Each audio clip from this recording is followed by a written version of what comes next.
Hey there, I'm Liz from Absolute Home Services, and today I'm going to show you how to patch a drywall repair. So we've got a coaxial cable in the wall. We're going to take that out and we're going to fill a hole about this size. I'm going to show you step by step how to do it. So we've got some sheetrock 45. It's a drywall compound that we're going to use to patch the bigger holes. Some people call it drywall mud. So you can get sheetrock in 5, 20, 45, 60, and 90. And what the number means is how long it takes to dry. So sheetrock 5 takes 5 minutes to dry. Sheetrock 90 takes 90 minutes to dry. 45 is right in the middle. So why would you want to have sheetrock 5 or sheetrock 20? So that really depends on how long you have to dry. So since we're doing a really small area, you're going to use a quick drying compound. That way you can put it in, it shrinks quite a bit, and the quicker drying shrinks the most. So if you're going to use a 5, it's going to shrink quite a bit, but you can go back and do multiple passes and put multiple layers of it. So you put it on, let it dry for 5 minutes, put another one on, let it dry until you need to get to sand it. So we're using sheetrock 45, mostly because that's what we had in our truck. It's gonna take 45 minutes to dry, but it isn't that big of a patch. So what you do is you put some of the sheetrock into a bucket, you mix it with water, we use a drill to stir it up and make it into a mud compound. And then we have a second bucket system where we use some water. So we're putting our drill back in there to make sure that we're always working with clean tools. You don't want it to get mucked up on your tool because it won't be good for the next time. So proper cleaning processes are really important when you're using sheetrock. And working quickly with the product is also important. It takes time to get finesse and to get worth it. We got Andre working on this job, so we've got no problems.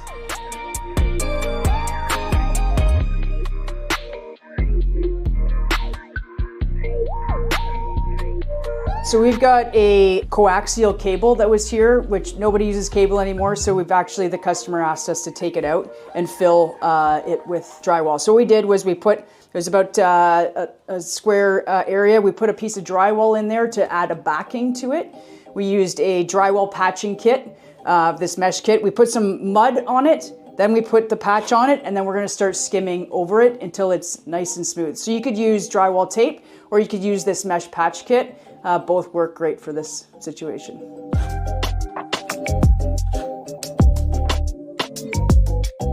Okay, so we've put our initial coat of drywall compound on this, and if you remember, the patch was about this big, but we've spread it really wide, and that's a really important step because there's a bit of a ridge here. And if you don't make it and feather it, so we've had to put a bunch of different coats to feather it out and make it really wide so this transition is really smooth and that you won't see it. So we're gonna put a finishing compound at the end that's gonna make it look nice and smooth. So the key to any paint job is really two things. Preparation is always the most important thing, and taking the time to do it right is key. The second thing is using great products. So we're gonna start out with the preparation side of things. There's quite a bit to do in this room. One thing you can see is there are some holes in the wall that we're gonna need to fill before we start. We're gonna pull out these hooks and fill those holes as well. This here had a border on it that was taped onto it. And if you feel it, it's got stickiness to it, and you don't want to paint right over that. So the trick to getting rid of this stickiness on the wall is to use a product called acetone. It's a mineral that you can use. So we're going to rub some acetone on that. That will get rid of all the stickiness. Then we're going to use a skim coat. We're going to use some Drydex. This red color took about 7 coats of paint to put on. Red, green, and yellow paints have very little pigment in them, and they often take many, many coats to do it. So because there were so many coats put on this, there's a ridge here, and so you can feel the ridge. And when we paint over this, you're gonna see that texture. So we're gonna need to get rid of this ridge. One option is to sand that ridge. The other option is to just put a skim coat and feather it out and make it nice and smooth.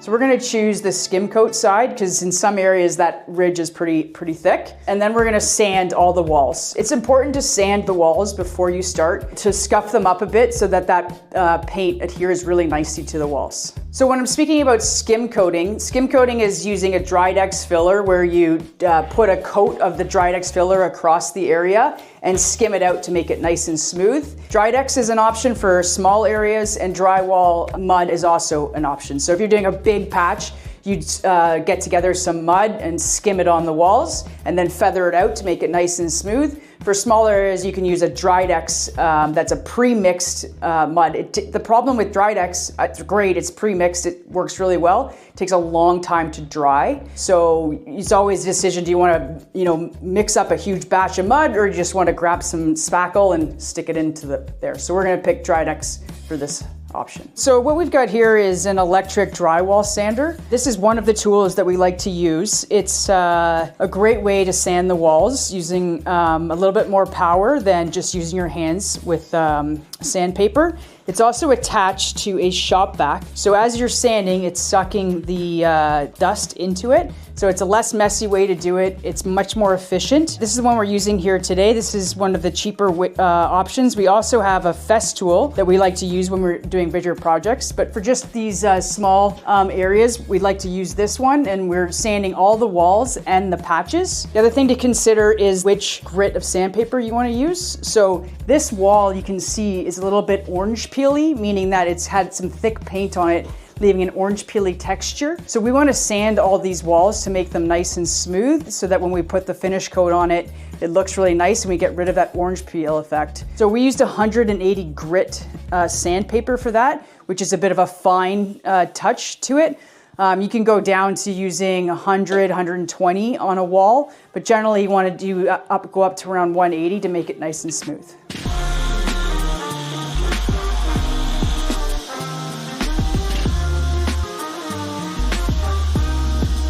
So we've got this room all prepared to paint. We started with covering the floors to make sure that there was nothing put on the floors. We sanded the walls, we filled the holes, we cleaned up the gummy stuff with the acetone, and we're ready to paint. So I just want to talk about some of the products we like to use for interior painting. We actually love working with Benjamin Moore products, Dulux products, and Sherwin-Williams. We have a great relationship with all three companies. Today we're actually using a combination of Dulux paints and Sherwin-Williams paints. So first off, we'll talk about the finish coat. So the finish coat that we're going to use is a Sherwin-Williams product, and it's the Emerald line, and we're going to use a flat-based paint. This is for the walls. When you're painting walls, you can basically choose from flat or eggshell, and that's the sheen that we're talking about. You don't want to go glossier than eggshell. Flat is something that I really like to use on the walls because it hides a lot of the imperfections. The shinier the paint, the more durable it is and the easier it is to wash. So often you're going to use a shinier paint like a semi-gloss on trim and doors because they get kicked a lot and banged, and you also want to go around and clean your baseboards quite often. With walls though, you can use a flat base paint, and with this Emerald line, it actually is a really durable paint as well, and it's easy to wash. So you kind of pay for what you get with anything, and with paint for sure. Emerald is one of the top of the line product from Sherwin-Williams, and we're going to go with the flat base paint today. For the trim, as we spoke about, we want to use a glossier paint. So we're going to use, this is a Dulux product. It's been used before. We kind of take the paint around because you don't need it as much. So this is the Expert line, and it's a semi-gloss. So that's going to make it shine a little bit, but it's also going to make it more durable for when it gets kicked, and it's going to make it easier to wash. So we're going to use that for the baseboards, doors, and trim. The other thing is we've talked about with this red wall, we're going to want to try to do a primer coat. So a primer has more resin in it, so it covers better, and it's very, very flat. So primer is also good to use because if you're gonna have to do multiple coats, it's always nice to use a primer coat because primer is much cheaper than finish coat. So you save money on the primer. Because we have some, we're gonna use some sealing paint. So this is Glidden. Glidden is a product that's actually made by Dulux, and it's a sealing paint. But basically any primer that you want to use, it could be primer, it can be sealing paint, and just because we have some, we're going to use that. It's just a flat base paint, and it's cheap. So cheap paint for the base coats and expensive paint for the finish coats. So right here I've got a 2.5 inch polyester bristle brush. We just got this from Sherwin-Williams. It's actually a good value. It's a low price. So paintbrushes can range from $5 to $35, and it's really a preference of the painter of what type of brush they like to use. You always want to use a polyester bristle brush when you're using latex products. You're going to use a horsehair brush if you're using oil-based products, which you hardly ever use anymore. So you can buy the Purdy and the Wooster, are known as, you know, the best brands for paintbrushes, and you could spend 35 to 40 bucks on those. I love both of those products, but I also like just having a nice, fresh, clean brush. So you can either spend lots of money on quality and make sure that you're cleaning your brushes and taking good care of them, or you can get cheaper brushes and dispose of them and get more often. So it's really a preference of which person you are and what you like to do. The other thing to consider when you're getting a brush is the size of it. So this is a 2.5 inch brush, meaning that this is 2.5 inches wide. A 3-inch brush is a big brush and it just holds a lot more paint. So you have to be a pretty skilled painter to work with a 3-inch brush because it's going to hold a lot of paint, but it's going to go further. When you're staining, you need to use a 4-inch brush. So it holds a lot of that stain in there and you can make long passes. For interior, 2.5 is usually the best product, the best way to do it. You dip it a little bit more, but you can, you know, it's easier to work with. And then you could get as small as a 1-inch brush. If you wanted to get into small areas and do more detailed work, you get even a smaller brush. But I'd say a 2.5-inch brush is around 10 bucks from Sherwin-Williams. Is a great product for a DIYer.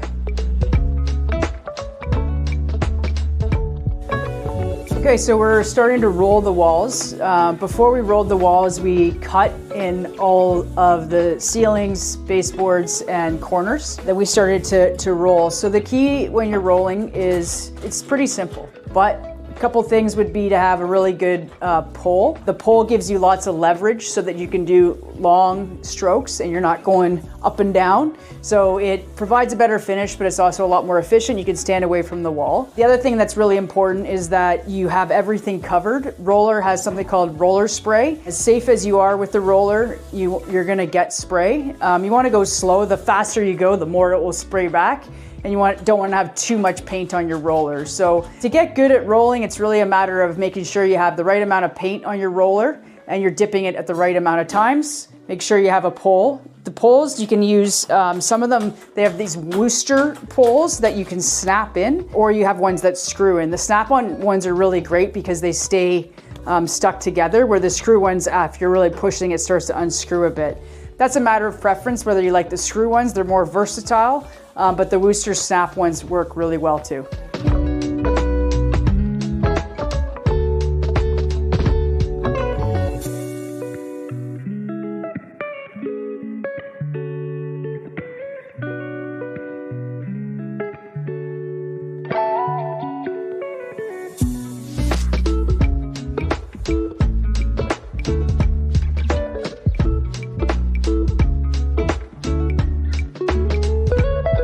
I'm Liz from Absolute Home Services. If you liked what you saw today, like, comment, subscribe below, and I'd love to hear from you. Okay, so we've got into the backyard of our customer's home, and we see there's this beautiful deck in the backyard that needs some love. As you can see, it's got some stain on it from the past. It appears to be a solid stain. So what we're going to want to do is clean this deck to start to get rid of all of the algae. So you can see over here, there's a ton of green algae and mildew that we definitely want to get rid of before we apply any stain to it. We've also already replaced some of the deck over here. We had some rotten boards, so we put some new 2x6s and pressure treated on this deck to get that looking like the rest. So the process of cleaning is a little bit detailed. Some people like to just power wash the deck, but we like to use a product because it's a lot more gentle on your deck. You don't want to be ruining your deck by getting really aggressive with a power washer. That's a common mistake made by people, is that they use the power washer and they're very aggressive and it ruins the deck. So we like to use a product from Home Depot, from Behr, for the deck. This here is Behr's all-in-one wood cleaner. So we apply that to the deck, and that starts to agitate all the wood and mildew, the mildew on the deck. And then we use this hard bristle brush. This is actually the key step to the process. You've got to use a hard bristle brush to get in there, and you've got to use some strength and some power to really push down on that. So a combination of using this solution with a hard bristle brush is the key to getting all this mildew off before you do any work. We also like to use a power washer. Now, to be honest, a power washer isn't necessary. You could use a garden hose to rinse this off if you really do push hard on that brush, but I do like to use a power washer. We've got this great power washer here. It's a steel product, and it's the RB200. It's about 2,500 PSI, so it's got quite a bit of pressure, and it could be very aggressive. So you need to be really careful when you're using this product. We rented this actually from Mount Nemo Sales and Service. It's in Burlington. It's a great place to either buy, service, or rent your equipment. So we're gonna use cleaner at first. We're gonna scrub it with a hard bristle brush. Then we're gonna rinse it off with a power washer, and that's gonna leave the deck looking great and ready for sanding. I'm gonna get started with cleaning the deck. We're gonna use, as I spoke about before, the Behr all-in-one cleaner. So it goes 1-to-1 dilution rate. So we're gonna start with water. You always wanna put the water in first and then the chemical in second, so it's diluted as you're pouring it. So let's get started.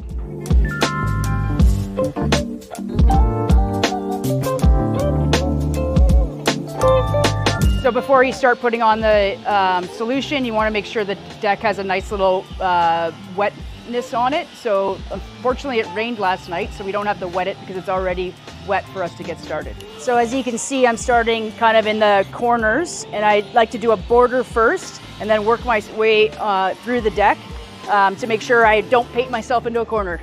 So there is a lot of dirt on here already. That's okay. We're going to clean it all off in the end with the power washer, so it doesn't matter that this dirt's on here already.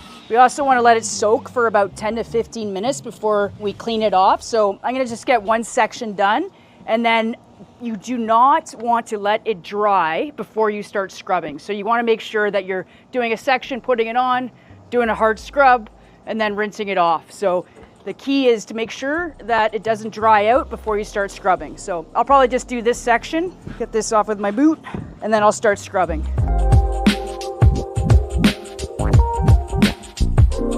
It's also really nice to have a pole so you don't have to get on your hands and knees. You got to cut back these hydrangeas too to get some more space for us here. It's also about 35 degrees Celsius today, so it's drying pretty quick. So I'll probably just start with this section now and then switch out my pole and put the scrub brush on the end and scrub a little bit before it dries out. Scrubbing is actually the most crucial part because the algae and mildew is really into the pores of the wood. It won't come off if you just put it on and rinse it off. I've tried that 1,000 times, but the real work of scrubbing, and not just scrubbing, but really pushing hard to get that mildew out of the pores of the wood is really important. I'm just gonna rinse this a little bit. If I put a little bit of water on the deck, it will reactivate the solution so that it starts to continue to work a bit. There's actually quite a bit of mildew on here, so it's taking a little bit of sweat and grit to get it out. So I'm just gonna wet it a little more first. Yeah, so just a little bit of moisture on that will help, and I'll just do a little bit. You can see on here how much stuff is being pulled out by with the scrub brush. Another important point, always with the grain. So if you're cleaning, power washing, scrubbing, sanding, always with the grain of wood. And use the power washer to clean all the gunk out because it gets really gummed up and it stops working. So it's good to take a break every 10 minutes or so, take the power washer, give it a good clean, and then get back to work. So we have put the solution on. We've given a really good scrub brush. And as you can see already, you can see the wood's changing color and coming back to its beautiful brightness. As I said before, the most important thing is to make sure you give it a really good scrub. Now we're going to get a quick rinse. We're going to be light and gentle with the power washer so not to damage any of the wood and get all that green algae off.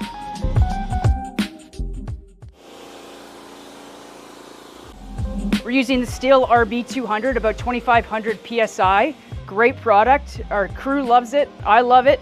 And you can get it at Mount Nemo Sales and Service, just on Guelph line. You can rent it, buy it, get it serviced all there. So first thing you want to do when you start the power washer is turn it on. There's a choke on the side, so you just want to choke it a little bit before you start it. You want to make sure that you have a full tank of gas. You want to check your dipstick to make sure there's oil in it. But when you rent it, it comes full of gas and already maintained, so I'm not going to check that because I know my guys at Mount Nemo did a great job. So I'm just going to choke it. And the other thing you want to do before you start, just make sure you don't have any kinks in the line of the hose. Before you start a power washer, always make sure the water is on before you start the power washer because you could burn it out. So I don't see any kinks in my hoses. I don't see any kinks in these hoses. One other tip, when you're using a power washer, this gets a lot of pressure in it. So you just want to release the pressure with the gun like that. There's no more pressure. It makes it easier to start the power washer. So we'll get it started.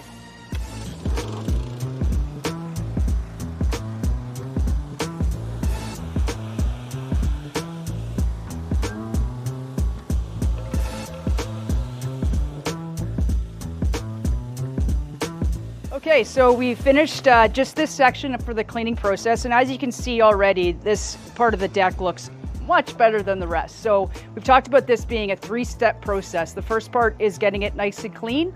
We're going to move on to sanding after this, and then staining. There is a little bit, you can see of some algae left over, and that's why sanding is really important, to make sure that you really get rid of all of the bits and get a nice porous area for your deck. If you liked what you learned today, give us a call at Absolute Home Services. You can see the number below. And also, if this was helpful, give us a like and subscribe to our channel for more information. Okay guys, so we're here in the back deck in Burlington, and we've already done some preparation on this deck. So as we spoke about before, cleaning is always necessary, especially on this deck that had quite a bit of green algae all over it. So we've given it a good rinse, a good scrub, and it's ready for sanding now. So we've got this, what this is called is a floor sander. It's basically an orbital sander, but really big, and it can help make quick work of a big deck like this. So we've rented this machine from Mountain Emo Sales and Service. So a rental of this floor sander will cost you $100 for a day. It'll make quick work for you. So we also have on the bottom of it, we'll show you, it's got a pad on here that it's just a Velcroed pad. So you have to, when you rent it, you have to make sure you get a pad, and then you have to get a piece of sandpaper that Velcros on it. As you can see, this sandpaper is 40 grit. So that's a very gritty sandpaper. So this is what we have found works the best on a deck like this. So 40 grit sandpaper and a nice pad that you get, and you just Velcro it onto the bottom of the machine. So what I've done here is I've added this weight. It's actually just full with water. You put water inside of it. And when you're sanding, you want to make sure you're going with the grain, but you also need to add some pressure. So when you're using a palm sander, you're usually pushing some weight into that. This nice extra weight added to the sander makes sure that we get a good push down on the sand. So there's a little lever on the back that we push it so that we can move this up and down. It's got wheels, which makes it a lot easier. And always sanding with the grain. You don't need to spend too much time on the boards, just a quick pass over it, and you'll see that you removed a lot of the stain and created some porosity for the stain to get into. You don't want stain to sit on the top of the deck. You want it to get right into those pores, and a nice quick pass of sanding will allow that wood to absorb your stain nicely. Another great tool is a palm sander. You may not have access to a floor sander, or you have a smaller deck. It's not necessary to use the floor sander. We like to use it when we have a big open deck to make quick work of it, but a palm sander can be super handy too. So I can show you how to use that. It also helps get into the harder to reach areas and into the corners as well. So you can buy this almost for the cost of what it costs to rent one of those sanders. So this is certainly a great tool to use. Whether you're using Ryobi, DeWalt, Milwaukee, they're all great products. So again, we're using 40 grit sandpaper. Gives you a nice rough surface to create that porosity for your deck stain. So you just slap that on just like Velcro as well. Turn it on and get at it.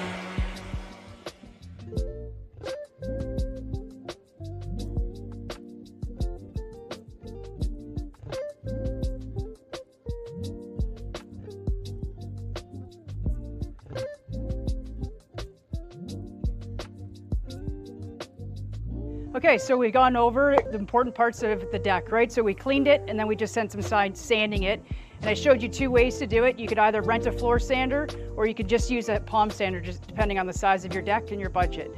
But as I mentioned, sanding is critical for opening up those pores so you can get the stain inside instead of sitting on top. So you can either do it yourself easily, or you can have us help you out. Give us a call at Absolute Home Services. Check out our website. And if you like this information, you can subscribe and like below. Okay guys, we're ready to stain the deck. So we've followed the process, we've cleaned it, we've sanded it, it's ready to be stained. So we've chosen to use this Dulux Professional Finish. We have a great relationship with Dulux. They provide great stains. This is gonna go with a solid stain. Stains can come in transparent, semi-transparent, and solid, and there's some in between those as well. But especially on a deck like this, which is a little bit older, it's a little bit worn, you're probably going to want to go with a solid stain. It's going to cover up a lot of the differences in the wood, and it's gonna look great. Often people think stain is paint, but generally you're always putting a stain on a deck. And as we talked about before, why you wanna use a stain is because it absorbs into the wood. It doesn't sit on top. So choosing a solid stain is a really good choice for a deck because it will go into the pores and it should last a long time. Dry deck, good preparation, and a great product, the three things that make a deck last long. Okay, so getting ready to stain here. First thing I want to do is open up the stain. You want to be careful not to dent the lid when you open the stain so you can close it later. I always like to clean off the lid of my can before I get started so it's nice and clean. And then I'm going to pour some of the stain into what I call a cut can. I only want to fill that a quarter full and close that back up. We've just got this from the paint store, so it's just been shaken. So normally you want to make sure you stir your stain, but since we just got this from the paint store, it's well mixed. And I always make sure that I pour my paint out of the French side of the can if you're in Canada, because you want to be able to read it later. So that's a little trick I like. So pour about a quarter in, and then make sure that you clean off this rim nicely so that you can close it again and there's a nice seal. So we're using Dulux solid stain. Dulux is a great stain. It actually used to be called Flood. Flood Stains is known as one of the best stains around, but Dulux bought Flood a long time ago. Not a long time ago, actually, probably a few years ago. And we love this product. We've used all the products, Q-Tech, Sikkens, Sherwin-Williams, Benjamin Moore. They all have really good products, but we found that this one works the best from our friends at Dulux. So when you want to go start staining a deck, first thing you want to do is make sure you don't paint yourself in a corner. So you want to be systematic in how you approach it. And you always want to be doing a few boards at a time. The biggest problem with staining is that you can have lap marks. And what a lap mark is, if you stain part of the deck, stop and start again, you'll see an overlap mark there, and you'll see them all over the deck. So you only want to do a few boards at a time, and you want to finish that board, and you just have to stop at a natural break in the wood. So you want to do this board from here to the end. So you just do a few at a time, and then you always have to cut in these cracks.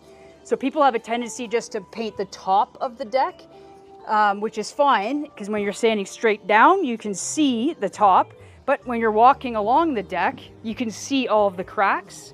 So you've got to make sure you're getting your brush into these cracks here and these cracks here. So I usually start with the cracks and then do the top. In terms of what to use, you can use many things to stain a deck, especially with solid stain is a lot like paint. So you can use a roller, you could use a sprayer, or you can use a brush. For this part, I'm just going to use a brush, but because you have to get it into the cracks, so the brush is always going to be important. But you could also use a roller to do the tops. And we don't spray decks too often, but it's certainly a possibility if you're really comfortable with a paint sprayer. So I'm going to get started. We're going to do 2 coats. So applying the right amount of stain is also important. You don't want to put on too much stain. You want to do 1 coat to make sure you get into it. But if you put on too much stain, that can tend to bubble and won't dry nicely. So as long as you get some good coverage, then you're in good shape. So getting close to that fence, but not getting any paint on that fence. Any good painter will do that. You could use tape here if you'd like to, but if you're like me, you can cut a nice line without using any tape. Okay, so we've just got a few boards done here. The color looks awesome, and you can see how good the 3 boards already look. And this deck's going to look fantastic once we get this nice dark brown stain on the whole thing.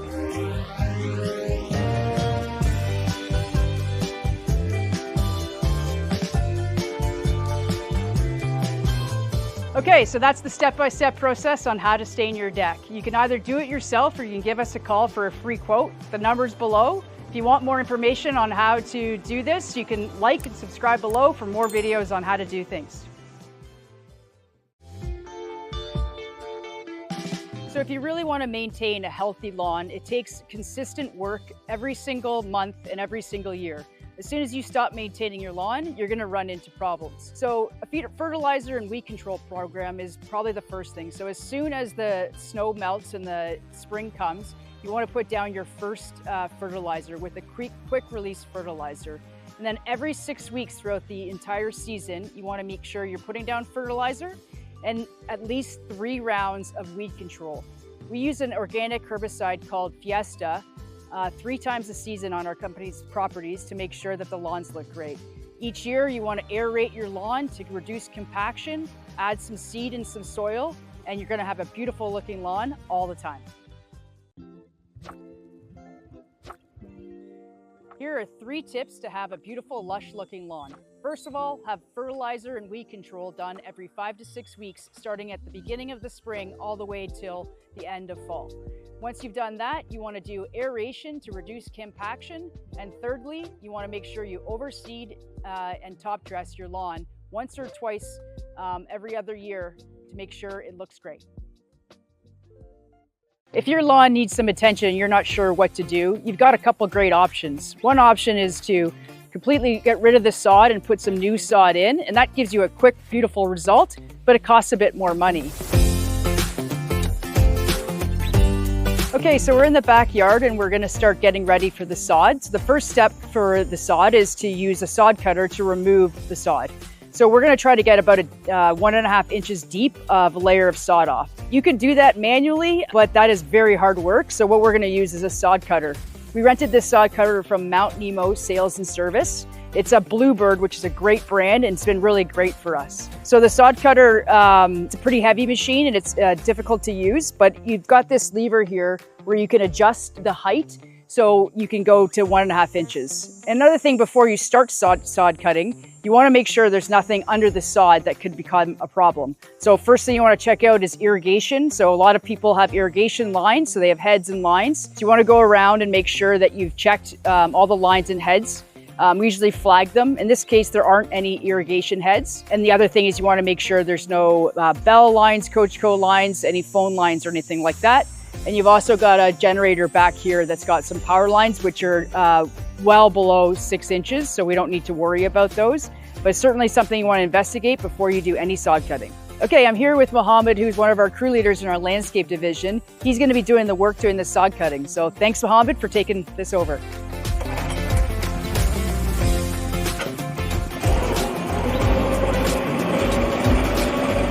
I can't emphasize enough the rental of a sod cutter. It makes quick work of a really difficult job. We rented this sod cutter from Mount Nemo Sales and Service, and it will cut that grass up really nicely. So all you have to do is get a wheelbarrow and take it out. At first, you might think that machine looks pretty intimidating. It's pretty big, but once you get working with it, it's not a very intimidating machine to work with. Anybody can use this type of machine. Okay, so over here, we've got an area where we're going to also put some sod down. It was pretty covered in weeds, so we took the rototiller right away and we started tilling up the soil to get rid of the weeds. A rototiller is a really great tool you can use when you've got a garden bed where you want to really pull up that soil. We rented this rototiller from Mount Nemo Sales and Service. It's a Toro product, which is a great product. And we use this often on our jobs when we really need to get in our gardens, get those weeds and get them out of there. And then we've taken off a good layer of soil and put it in our dump trailer where we're getting rid of that soil. We want to make sure that we grade it and make it nice and smooth so when the sod goes down, it looks really nice under the tree. Now we've used the sod cutter to cut 1.5 inches of the top layer of the sod off. And now the time is to get rid of all of that sod and all those weeds so that we can lay down some soil and grade out the sod to make it nice and smooth. If we hadn't used a sod cutter, it would probably be like 5 hours of back-breaking work getting that sod all cut up with the shovel. So we're super happy we rented that machine from Mount Nemo Sales and Service. Saved us a ton of time and back-breaking work. So some tools you're going to want to definitely have when you're sodding. Well, we talked about already, the sod cutter is a really important tool. But you also want to have a hard rake so that you can pull the sod off and a shovel to get it into a wheelbarrow. So you're going to need a hard rake, a shovel, a wheelbarrow, and you're going to need somewhere to take all this excessive stuff. We use a dump trailer to put all of our waste, or you can also have a bin called and just dump it into a bin and have them remove it later. Those are really important tools to get the sod job done. So when you take on a sod project, you got to think about all of the tools and equipment you're going to need. So you're going to need to rent a sod cutter. You're going to need to have a place to dispose of all of the soil, and you're going to have to bring in some materials. You're going to have to bring in soil, and you're going to have to bring in sod. So you can either hire a company like Absolute Home Services who owns trucks and trailers that can get rid of it and has all the tools you need to get the job done. Or if you're doing it yourself, you already have a trailer and truck, that's great. But if you don't, another option would be to get it delivered. So you can get all the sod delivered, you can get the soil delivered, you can get a rental piece of equipment delivered from Mount Nemo. And then the other option I would do is just get a bin delivered to your home, fill it up with all the debris and get it taken away. Okay, so you want to do one pass over the sod and start pulling it up, but often after one pass doesn't quite get all of the spots. So you get as much as you can lifted off into the wheelbarrows and out, and then you go through it a second pass to get all the last bits of sod that weren't pulled up from the first cut. Once all the sod has been removed, then we're going to bring in some soil so that we can lay down a nice layer of soil and grade out the ground so that when we lay the sod, it comes out nice and smooth. Okay, so now we're ready to lay the sod. Since the ground has been graded, we've made sure there's no low spots, and we've got our sod ready to lay. So first you want to figure out how much sod you need. So you figure out the square footage of the area you're sodding, and then you figure out how many rolls you need. Each roll is 10 square feet. So you figure out how many square feet you have, divide it by 10. That'll tell you how many rolls you need. And you're going to want to add about 10 to 15% extra because you're going to trim some of that to go around different things on the lawn. So we usually use Kentucky bluegrass here in Ontario that we got from Conan's Nurseries today. You need to get sod fresh so it's not dried out. When you lay the sod, you want to lay it in a brick pattern so that the seams are not touching each other. You also want to make sure that you butt that sod up really, really tight. If you don't butt it up tight, it will split as it starts to dry, and you'll see gaps between all the different rolls that you put down. After you lay the sod, you want to roll out all the sod to make sure that there's no bubbles or anything and it's nice and flat. And then you want to make sure you start watering that sod right away so that those roots take hold. And you want to make sure you water that sod every single day for 2 weeks, otherwise your sod will die. So when you're laying the sod, inevitably you're going to have to go around different parts of the house. In this case, we had to go around this generator, so we had to cut the sod. So what we do is flip over the sod and we cut the soil side of it. That allows us to cut it and pull it away. The other thing is we try to use as much sod as we can so that we're not throwing sod away at the end. So we try to lay as many rolls as possible and then fit the sod into the spots that are left open. So those are the 5 steps to laying the sod down. First, you want to cut the sod, and then you want to get rid of it. And then the next step is to grade the sod with 1 inch of soil, and then put down the sod in a brick layer pattern, roll it out, and then water it. If you like this video, we've got lots more, so subscribe, like, and comment below. And if you're looking for someone to do this work for you, you can click the link below and ask us to come by for a free quote.